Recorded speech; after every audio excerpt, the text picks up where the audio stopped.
anybody have any questions on the subject matter that was presented yesterday? Because I know it's not complicated, at least different to what you may have heard before.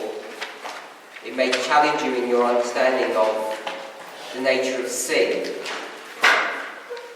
Before I move on into a different direction, I just want to make sure that there aren't any pressing questions on what we discussed yesterday. I know there's a question and answer session this evening, but I want to just give us an opportunity before I move on to just make sure that everybody understood what I was saying yesterday. So.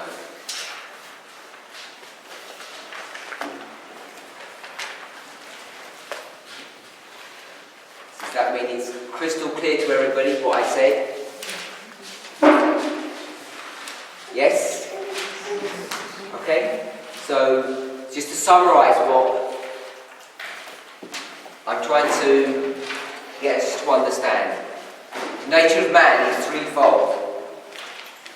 And the governing power in the human being is will. Connected with will is conscience. Both of them have been damaged by sin. Our consciences need help from the Holy Spirit when we get to the time of the end. This is why we have in the first angel's message conviction of sin.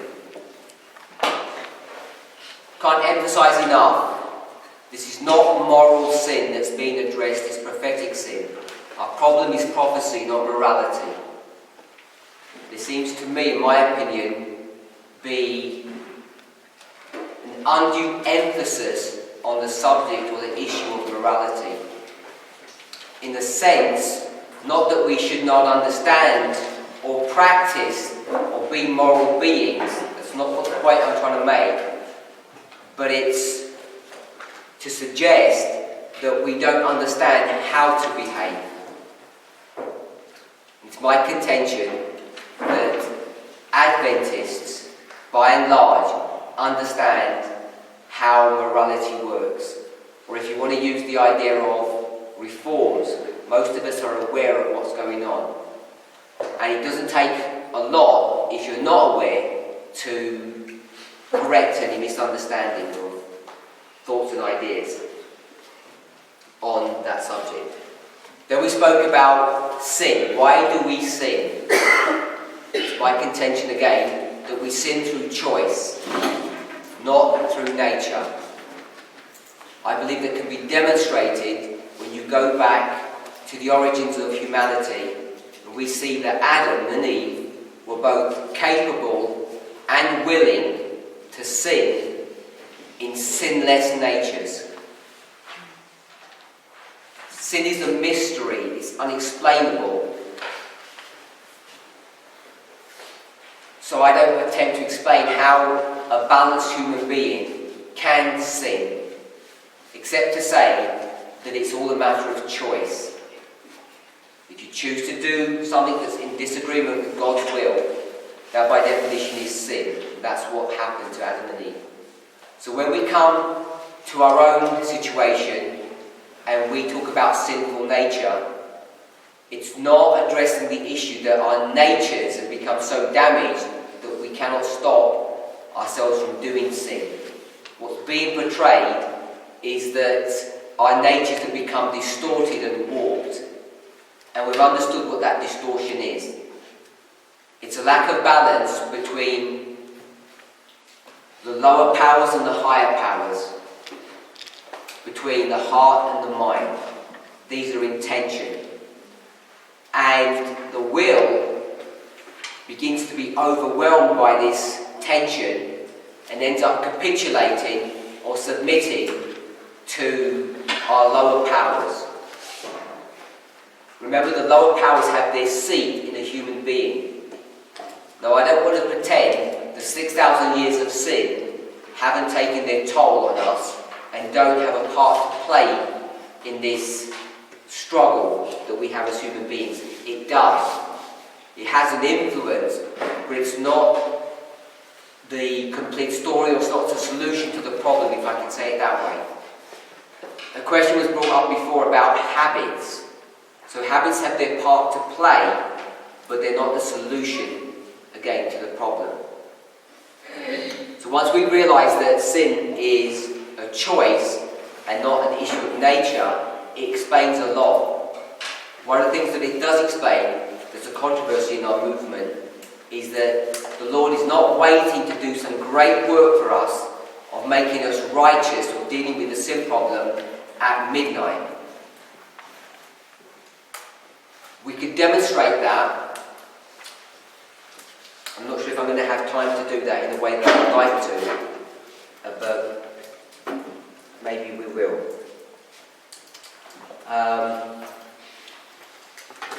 I know some people here are waiting for me to talk about courtship and marriage, but what I want to remind you, if you haven't been paying attention, that I've been addressing this issue over my presentations, but it's been dovetailed into this prophetic discourse of the nature of man. So I have really been addressing this issue, especially when we think about the concept of marriage, and particularly the idea of being converted or entering into a new covenant. You remember I spoke a number of presentations ago that foolish virgins, that tares, people who are unconverted are considered to be what? Dogs. Remember the phrase dogs? Or the concision. So when we understand that, the terminology of dog is normally associated, it can have more than one meaning, symbols can have more than one meaning. It's normally associated with Gentiles or heathen. And it's my assertion, because all have sinned, there are none righteous, no, not one, that this idea that Paul, and you find it in the Old Testament as well, that Paul's assertion is that Adventists are to be considered and thought of as being in the same condition, in the same position as Gentiles, even though they're God's people. We've discussed that issue, yes? So, if you can turn into your notes, if you have your notes, we're on page 18. So, when I say your notes, if you go to the section that's, I think it's called Counsels on Courtship and Marriage, it's about halfway into the book. If you go to page 18,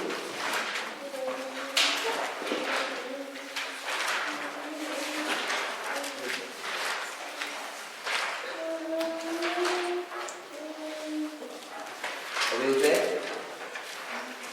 Yeah. So we should be on page 18 and it should look something like that. At the bottom of the page, it's all in uppercase. So we're doing this to your viral book. So we just need page 18.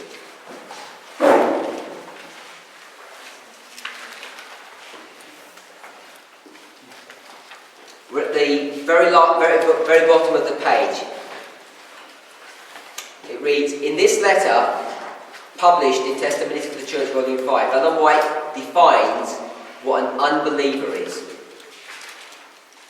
Okay, so we're going to define now what an unbeliever is. An unbeliever is one who has not accepted the truth for this time, or what we would say, what phrase do we use? Present truth.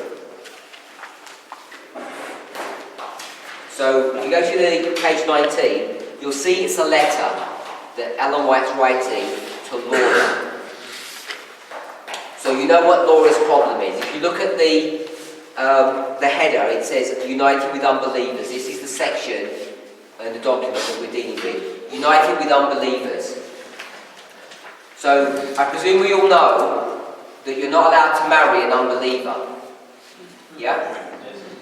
So, normally, in a discussion about courtship and marriage, with a group like this, I wouldn't even address anything along these lines, Because all of us know we're not supposed to marry outside of our faith. Yeah?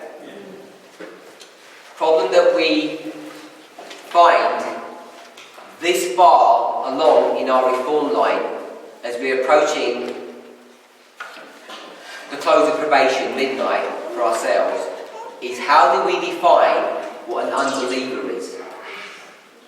So that's the problem that we want to address now. Both from the perspective of the prophetic studies that we'll be doing, but also now from this perspective of marriage. So already you can begin to see the implications of this, because the definition of an unbeliever is someone who hasn't accepted the present truth. So we're on page 19. We're going to skip the first 3 paragraphs, and the next paragraph, I haven't got the references here, but if you were to, it's at the bottom of the page, it's Lecture and Testimonies, Volume 5, page 361. Yes, there seems to be a typo at the bottom of that, so it's page 361. Laura, dare you disregard, are we there? Are we all together? Yeah. Laura, dare you disregard these plain and positive directions? As a child of God, a subject of Christ's kingdom, the purchase of his blood, how can you connect yourself with one who does not acknowledge his claims, who is not controlled by his spirit? Though the companion of your choice were in all other respects worthy, which he is not, yet he has not accepted the truth at this time. He is an unbeliever, and you are forbidden of heaven to unite yourself with him. You cannot, without peril to your soul, disregard this divine injunction. So I'm hoping we can see the implications of this. If we believe that this message, Daniel 11:45, is the present truth message, and if you go back to the context in which this letter is written, I'm pretty sure this is in America. It's not in one of the European tours. I don't believe so anyway. That what Ellen White's speaking about, which he says that you're uniting with this unbeliever, it's almost certain that this person, this boy, is a Christian. Whatever denomination he's from, but he's not an Adventist. So she's marking the distinction between an Adventist and someone else. Whether or not they're in the world or not isn't the issue. It's whether or not they're of this faith of Adventism. And you can see she clearly tells you that you're forbidden of heaven to unite yourself with him. So I want us to see, in the context of being an unbeliever, is also someone who's unconverted. So I presume we would all understand that you're not allowed to marry someone who's unconverted. Yes? So, an unbeliever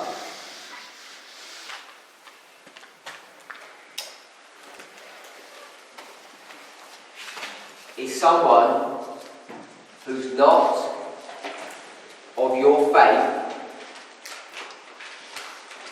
And what's the definition of faith in the context of what we're discussing? Present truth.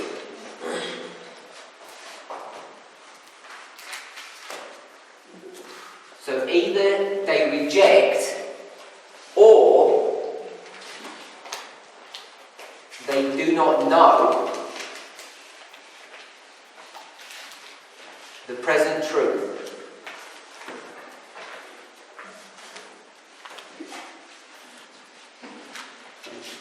And what is the present truth message that we have?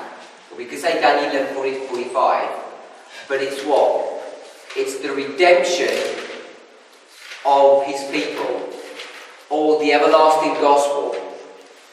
So an unbeliever is someone who's rejected or doesn't know, or does not experience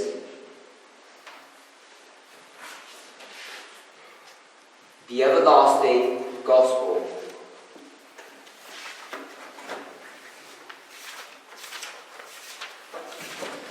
I'm sure all of us can reason the implications of this, because now you begin to see that what we've been teaching in this movement for a long time now is beginning to have implications and constraints upon your life in a way that you probably never really appreciated before. Because I said, the Jerusalem that now is what? In our present context, Jerusalem, which now is. This is how Paul describes it in Galatians. What is this? It's the Seventh-day Adventist Church, who's in bondage as Hagar was. And what are they in bondage to? Bondage to the law, because they're doing sin. What sins are Adventists doing? What's this great crime that we're doing? Right? The rejection of the message. Sorry? Rejection of the prophetic message. It's the rejection of the prophetic message, but some don't even know about it.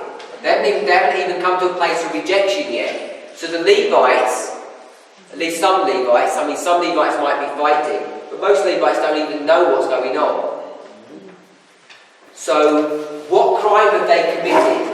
What bondage are they into? They're under bondage because of the sins that their fathers have committed, which is this old covenant.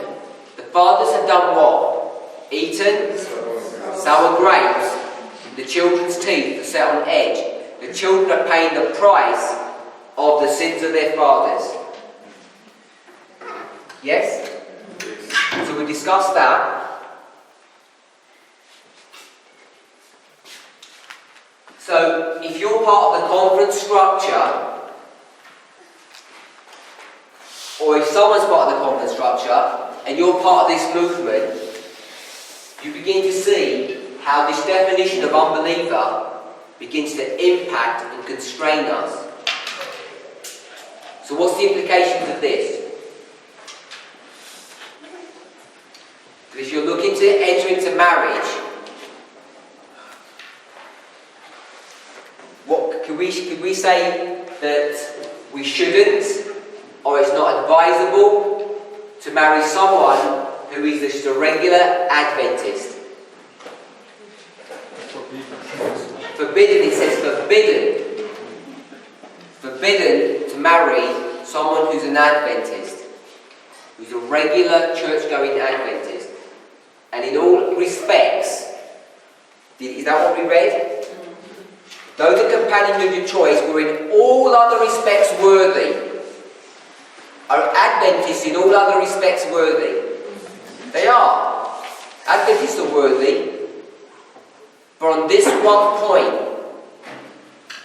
they forfeit their right to marry with someone who's in this movement. Is that a hard saying? I think it is. That you don't. If people were to hear you say this, it would be considered the grossest form of fanaticism that's entered into this movement. For a long time, if ever. But this is what I want us to understand. That this idea of an unbeliever is someone who has an unregenerate heart. An Adventist just will not accept this truth. They cannot believe that they are lost and undone in sin. And the solution to the problem is this gospel message, this prophetic gospel message. You may say, but I've given my promise, and shall I now retract it? I answer, if you have made a promise contrary to the scriptures, by all means retract it. By all means retract it without. Far better take back such a promise in the fear of God than keep it and thereby dishonour your Maker. For years I have been receiving letters from different persons who have formed unhappy marriages, and the revolting histories open before me are enough to make the heart ache. It is no easy thing to decide what advice can be given to these unfortunate ones, or how their hard lot can be lightened, but their sad experience should be a warning to others. If you're young, and the definition of young is not in age, if you're a youth, and I understand when Ellen White says about a youth, she's talking about someone who's not married. So if you're single, and you're contemplating marriage, if you're desiring marriage, then it would be well for you to take heed to this counsel before you have this sad experience. It should be a warning to us not to marry someone outside of this message, because you're headed for problems far greater than you anticipate. If we even could begin to realise the problems that we're going to be facing as we progressively enter into conflict with the church, you would see that this counsel is sound and advisable. Any questions on this issue about the definition of an unbeliever? The definition of an unbeliever is someone who does not accept present truth. And I want us to understand why. Because the present truth message is about someone who enters into covenant with God. This covenant is a renewal of the heart. If you don't enter into a covenant, the whole house of Israel, the valley of decision, is just dry, dead bones. There are none good, no, not one. Whatever you may see with your eyes, whatever you may perceive, whatever you might think, how good Adventists are, you have to decide if you believe in righteousness by faith. What is righteousness by faith? It's making the right decision by exercising faith. You either have to go to the Word of God, and if it says the whole house of Israel is just dry, dead bones, you have to decide, is that true? Or go to your most perfect, beautiful church here in Zimbabwe, to a nice conservative church, and if you're a man, you see this beautiful young woman who's clean, fresh, has all the attributes of Christianity, or vice versa if you're a sister. What do? Do you look at that person and say, can't believe they're not converted? Or do you take the Word of God as your standard? You really need to make this decision. Any questions on that? My question is on those that do not know the present truth.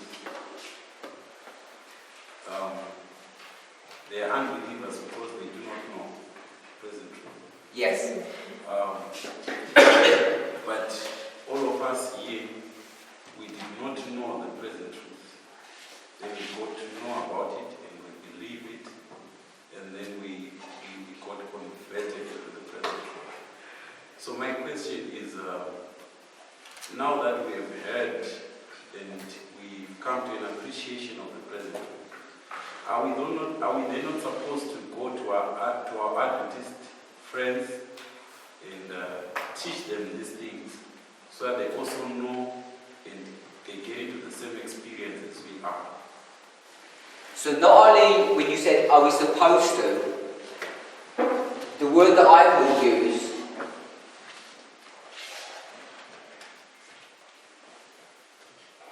is not supposed to, it's required to, on pain of death. On pain of death from God, you are required to go to the house of Israel, which is a rebellious house, and give them this message. And some will accept. This condition of not knowing is not some badge of condemnation or criminality. Through no fault of their own, Adventists have been born into a system that is corrupt and not fit for purpose.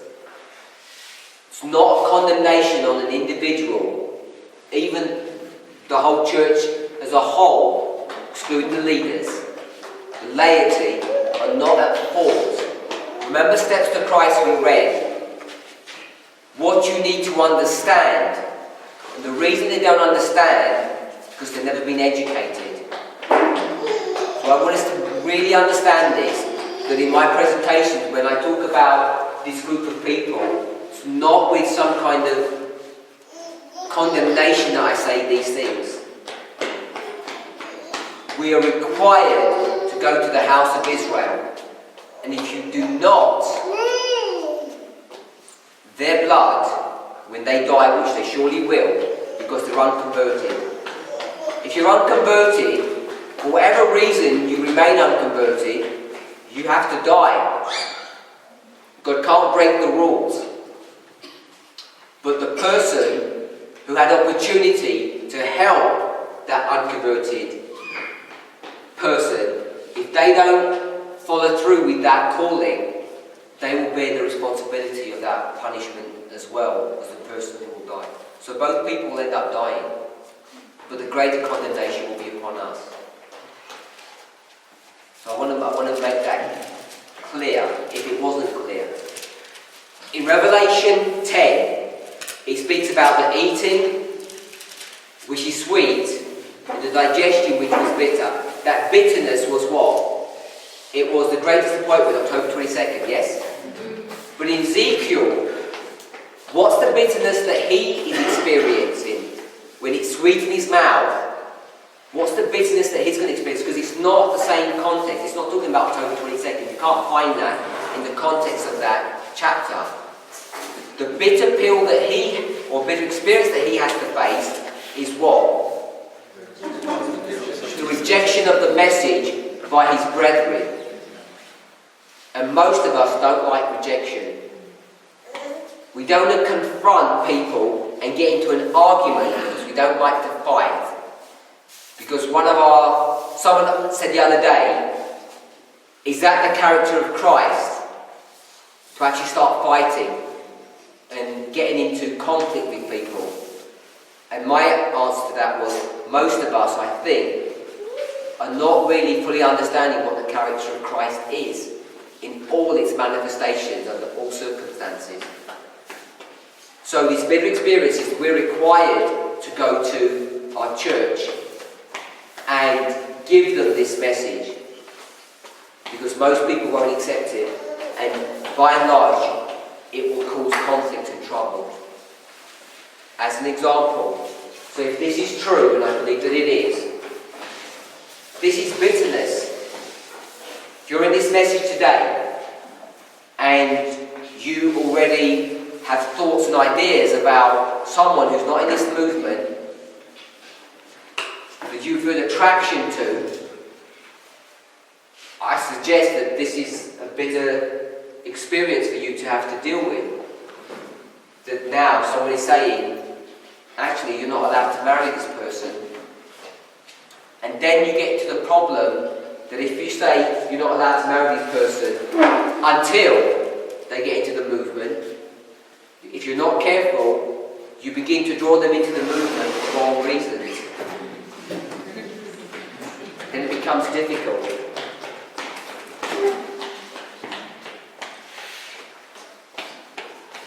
So, I'll tell you, Now, my question is in regards to the one that would say rejects. Okay, in this regard, in this sense, that how are we who are here in this movement to know that this person is rejected when we have been confronted with it in this sense? That sometimes when someone has been confronted with this message, okay, like if you read in Acts of the Apostles, the account of Nicodemus, right, he didn't openly show that he believed in Christ when he went to Christ night time. Okay, and then later on, after Pentecost, that's when sometime in the future, that's when he believed, that's when he openly showed his conviction and he acted upon his faith. So how are we to determine that this person has been confronted with it? Maybe sometimes for various reasons, they fear to openly show, okay, that they have been convicted and they believe what you are believing or what you are believing in.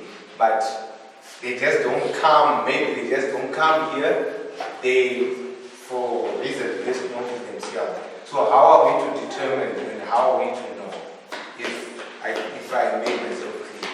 I would suggest this. Can two walk together unless they're agreed?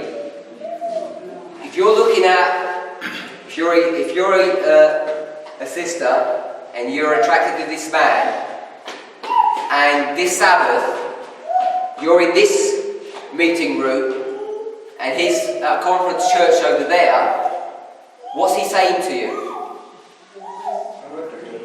He's saying he's not on the same page as you are. I'm not making some kind of subjective analysis of where he is and why he is where he is. It's not an accusation or a condemnation of his belief system.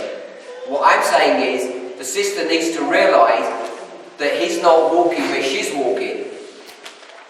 For whatever reason, maybe he doesn't have enough information, maybe he doesn't like this message, maybe someone in this message mistreated him and he just doesn't want to attend.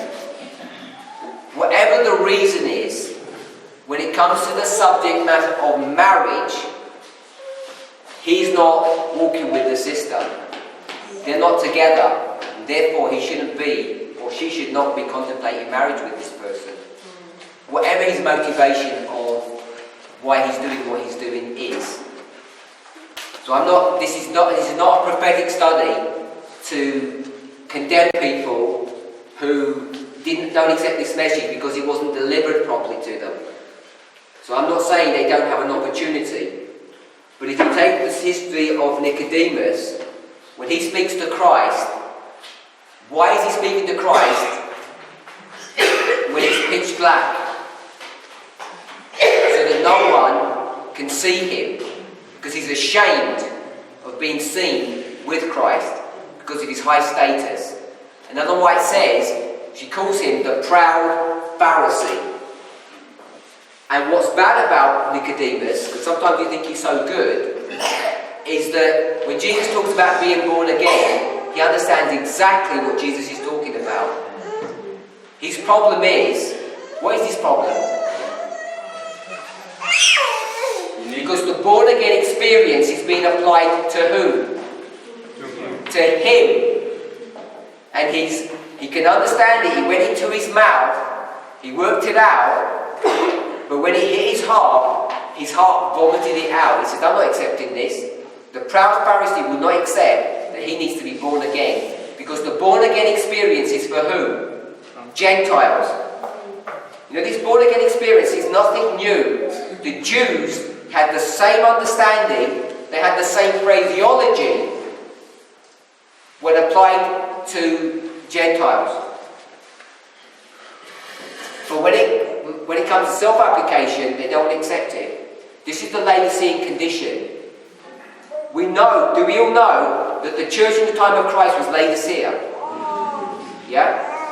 It's something we haven't discussed in this process, but it's an important concept to understand. that the 7 churches of Revelation 2 and 3 are just a repeat. We think that's the primary application, but it's a repeat of the history of ancient Israel, from the receiving of the law at Mount Sinai all the way to Laodicea in the time of Christ.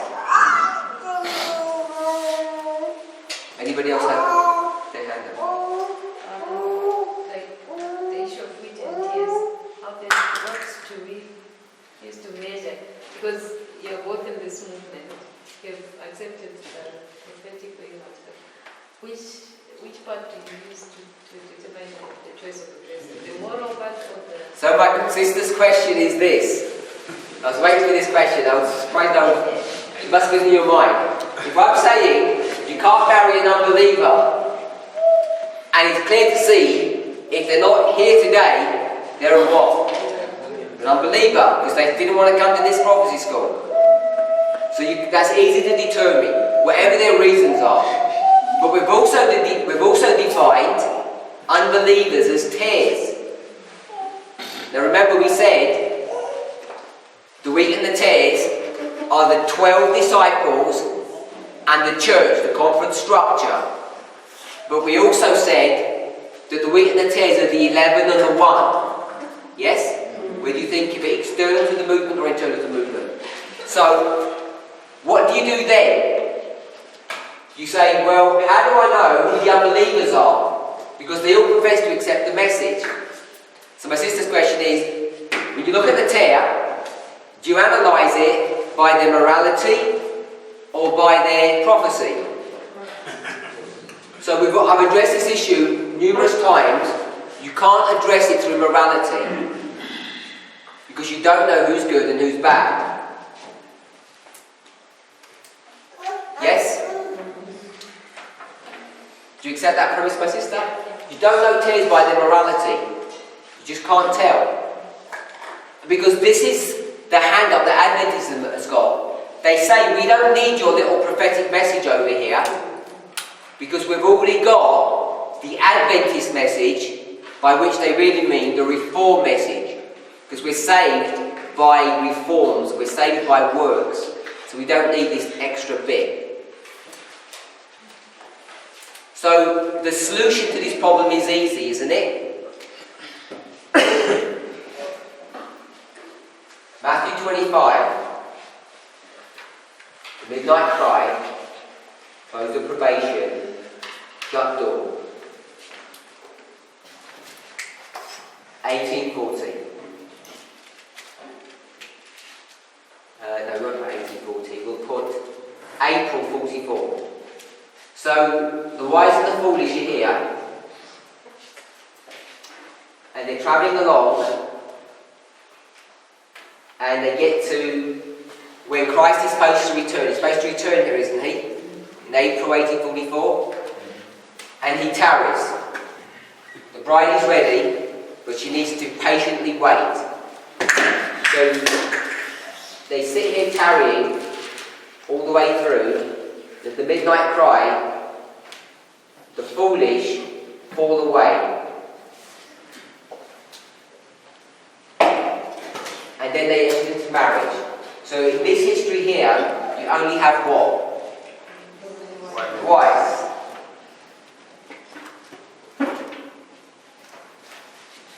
So we can bring this concept or this idea into our own movement, and at a basic level,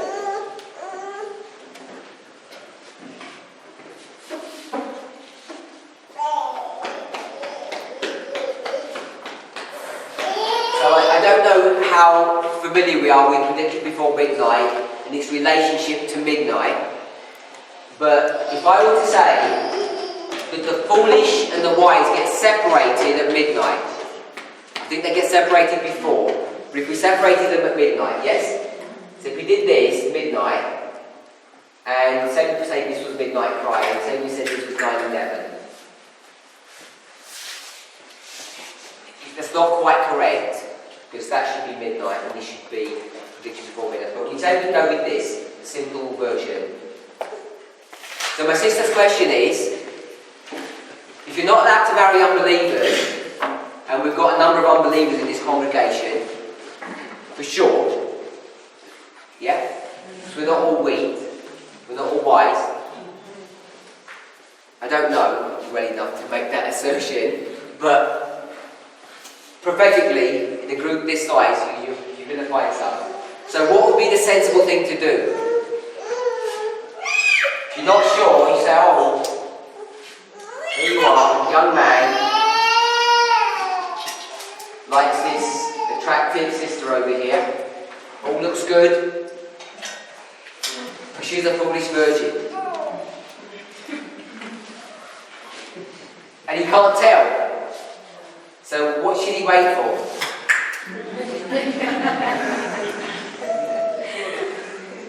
Wait till she leaves. Then you're going to get all the wise boys and all the wise girls together, and it will be safe. So why not just wait till after midnight, and it will be safe. It'll be a no-brainer. In fact, what you could do is, when midnight strikes, we'll all come back together, but only the single people will come. We'll leave all the married people at home. I'll come here, bring me over here, and we'll just have two columns, one of the boys and one of the girls. Okay? Because remember now, church triumphant, and we're all perfect, aren't we? Yeah? So if you're all perfect, it doesn't matter who you marry. Because we're all perfect. Yes? You don't even need to choose. So what I'll do is, we'll just do a countdown based upon your date of birth. So we don't have too much of an age disparity. We've all the young ones at the front and all the old ones at the back. And we've got 10 boys and 10 girls. And I'll just marry you off, pair by pair. Because you're all wise. I know we're smiling and laughing, but seriously, because all the foolish have gone, you're all believers now, and it doesn't matter who you're going to marry, because you're perfect. And so you're all going to have successful marriages. Do you believe that? No. How can you not have a successful marriage if you're all wise and you're all being sealed? Compatibility. Okay. Maybe I need to understand. On the reform line, the 9/11, the midnight, and the midnight cry, are we referring to it from a prophetic perspective or from a personal perspective? Because I know every individual has their own reform line from 1989, increase of knowledge. This is a movement reform line, not an individual reform line. Yes. By the time we get to midnight, all of us will be sorted out one way or the other. There's 50 people in this room, more than 50. We all came into this movement. If we begin at 9/11, some of us came in before, but we would do this. We all came in. You pick your day. If you consider baptism or whatever, or you pick your birthday. But here, it's the corporate affair. Doesn't matter when you came in. Everything finishes here. You're not going to finish one after another. You'll finish at once, even if you came in not together. Yeah? So some people have been around for this long, some for this long, and some for this long. So it doesn't matter how long you've been in here, you're all going to get to the same place. So my question is, should we all wait, or the young people, the single people, doesn't matter if you're young or old, should we all wait until this time period? Because then you're certain that you can't marry a foolish unbeliever. Because people advocate that in this movement. I've heard it advocated, if you wait until all the foolishly, it'll all be said. By the way, because this isn't really correct, it's closer than you think. This is midnight, and this is literally before midnight. You don't even have to wait for midnight for it to happen. So is that a good idea? A good idea, my sister? Why not? Why do you say it's not a good idea? It's guaranteed then. Well, I thought the period from 9/11 before our probation period, it's a period where the Lord is sort of working on our character, making us stronger, rather than and one of the reasons he's doing that is the people who are even the foolish as well. And I thought in my mind that marriage is one of those things also that helps us to, I don't know, prepare for that time. And I'm thinking it's better done before than at that time. So it's better, so my sister's saying, oh brother. I would say you should not wait based on the logic that there's no marriage after. Based on what logic? No marriage after. No marriage after? TBM. Where do you get the logic that there should be no marriage after PBA? Like I said, it's a logic and it's pushed. It's logic that's been pushed, and you hold to that logic. So you're the one who's pushing that logic. How do you know the source of it? I always mention your name on video. You're lucky. So my brother over there is pushing this logic that you're not allowed to marry after that time period, so better get it all in before. Brother at the back. Just to add, is it only possible to identify a non-believer after the protection before midnight? The reason why I'm saying it is this, because if we're able to recognize that the Seventh-day Adventist churches are unbelievers, like we're doing, can we not use the same logic to apply to this movement? If we're going to use the same criteria of what present truth is. I know that we say that the present truth is 40 to 45 and everything it encapsulates.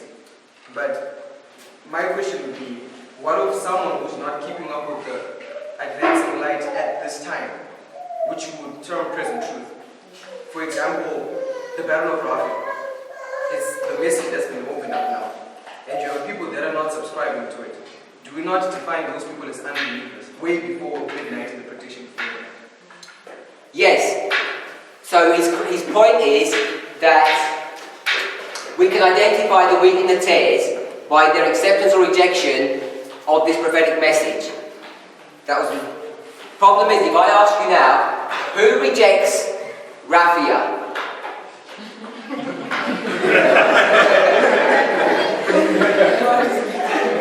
Take your choice of the sisters. What they don't realise is tomorrow we're going to have some new light. And then tomorrow you'll be able to identify the unbelievers. But today, because they're all assenting to it, it's not that straightforward. Which is why this logic happens and let's wait. It's all done and dusted. But so that we're clear, this is not my logic, and I do not agree with this. Yeah, I think is more of a question. In our movement, don't we believe the Sabbath and the marriage are twin institutions? Okay? And if ever that being the case, the restoration of marriage and of the Sabbath, they are supposed to be being restored before Sunday, as Satan has uplifted his standard of a false marriage and a false Sabbath. And if ever he has done that already, there should be a restoration of those two institutions that he done away with them. Okay, so this is Sunday law, yes? So, your logic or your argument is that you need to be married before this event. Like a matter of preparation for restoration of both the twin institutions. Yeah, but when you say restoration, you don't mean improve your marriage, you mean get married. That's what you mean, isn't it? You get married on the 6th day, not the 7th day. Or am I misunderstanding your logic? Because you're saying what Brother X over there is saying. Is that right? You're agreeing with him? I was asking a question. I was inquiring. Oh, I don't know what we say on this message. Okay, we say the restoration, but I'm asking what does it mean? That's his logic. He says get married on the 6th day, not on the 7th. I think. Is that your logic? I've accepted what you say, but you say the non-believer is someone who does not know your faith, who rejects or doesn't know your faith, who rejects the experience of the last person. So then someone comes to them with this year, they don't need it next year. Next year there's an advancement of life. They don't know that person yet. Is that still a criterion? This probably goes back to what my brother at the back saying. I'm not trying to say if you came to a prophecy school and you didn't, defines whether you're a wheat or a tare. Because some people just can't make it. No, I'm talking in terms of, okay, today we learned of battle of Raphia. Maybe they get more light next time. I don't know. Yes, that's what I said. That was my argument to him. Tomorrow we're going to have some new light, and your acceptance or rejection of that will determine or expose what you are. Because you don't suddenly become a tare. You're suddenly exposed as a tare. So that's why I'm saying there are people in this room who all agree with Raphia, but some of us are still unbelievers in here because we hold Raphia where? Where is Raphia being held? In our mind, not in our hearts. And we are still running with the system. Maybe we'll be on the right hand of Christ and get some good position somewhere along the line. So all God needs to do is put some more pressure on you to make you admit that you already don't like this message. My brother. To be honest, Elder, I think that. As opposed to what you meant before, you weren't honest.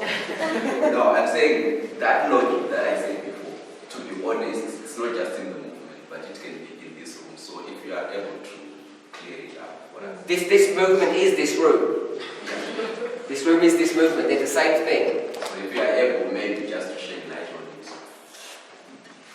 Now, Paul, we're all aware of Paul, yes?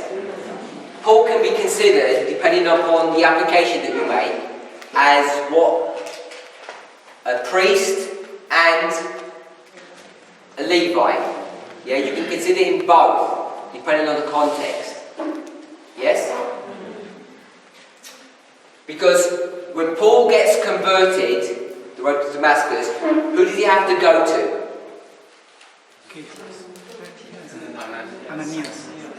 Yeah? He has to go to a priest to be baptized, to enter into the movement. And then, when he goes to Jerusalem, it's Barnabas that does that work, brings him into the church. So, there's much more comprehensive ways of understanding who Paul is. Now, we know that character is not developed in a crisis.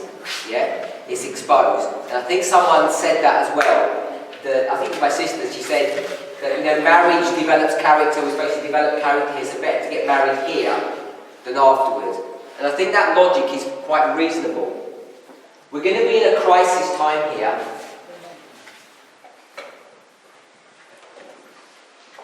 Because now, you've come to the time period which is not dealing with the priest, it's now dealing with the Levites, and also beginning the work for the 11th hour workers. Yeah? So let's not draw it this way. Let's draw it this way. We've got AD 27 and AD 34 and AD 70. So this is 9/11. This is Sunday law, and this is close of probation, the destruction of the world. This is the history of SDAs, and this is the history of the world, or the Gentiles. When does Paul come into the movement? He comes in here, yeah? Where you begin to give the message to the world. Now, our reform lines are much more sophisticated than this now, so this is just a simplistic overview. So we would probably think about this way years ago. Now it'd be much more refined. So Paul's in this time, and now we're in a crisis.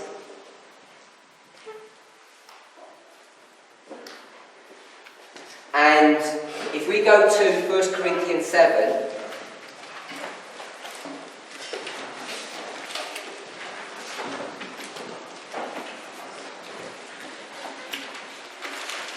what's the gist of 1 Corinthians 7? What's he going to basically be saying?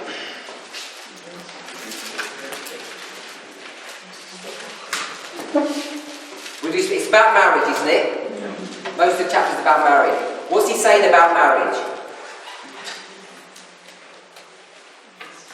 Do it or don't do it?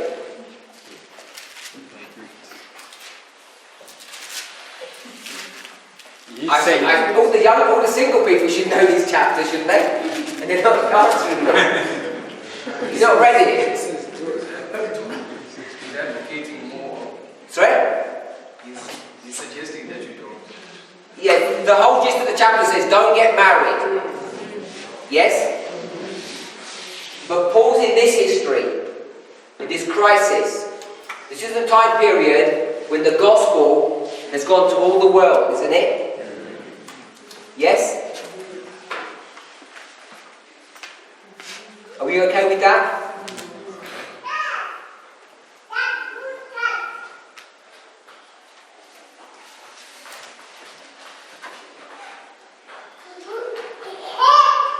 So we can go to Colossians 1:23.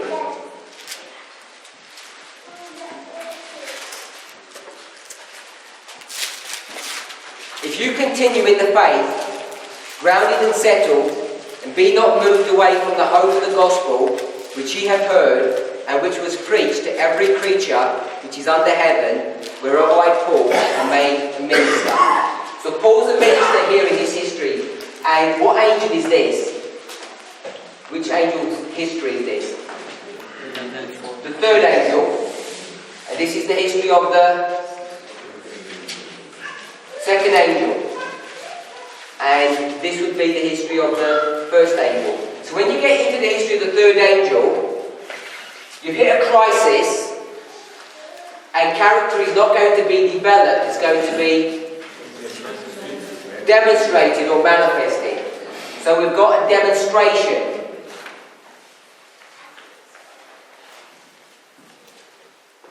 Here the gospel is going to be taken to the world. Yep, public evangelism now is happening. We've hit the crisis, and this is the context of where Corinthians is written. And what's he saying in Corinthians chapter 7? He says, don't marry.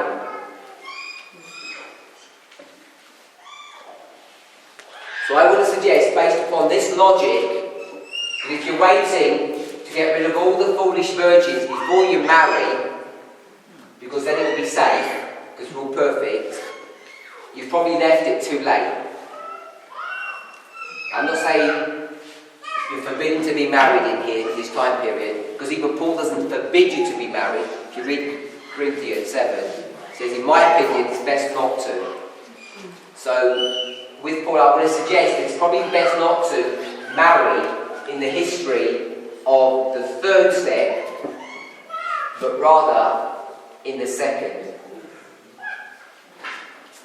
So I think it's probably better to marry here, which brings up the dilemma that if you're not careful, you might end up marrying a foolish virgin, someone who's unconverted, which is a nightmare.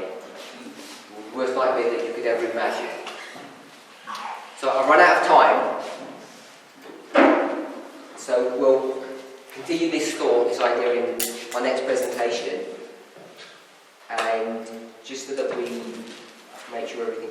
Is Sister Dorian that's presenting next? Is that right? Yeah, okay. So, I'm sorry we're past time. Could we only have a 15-minute break so that we can try and make up some time? Please come back on time at 11:15.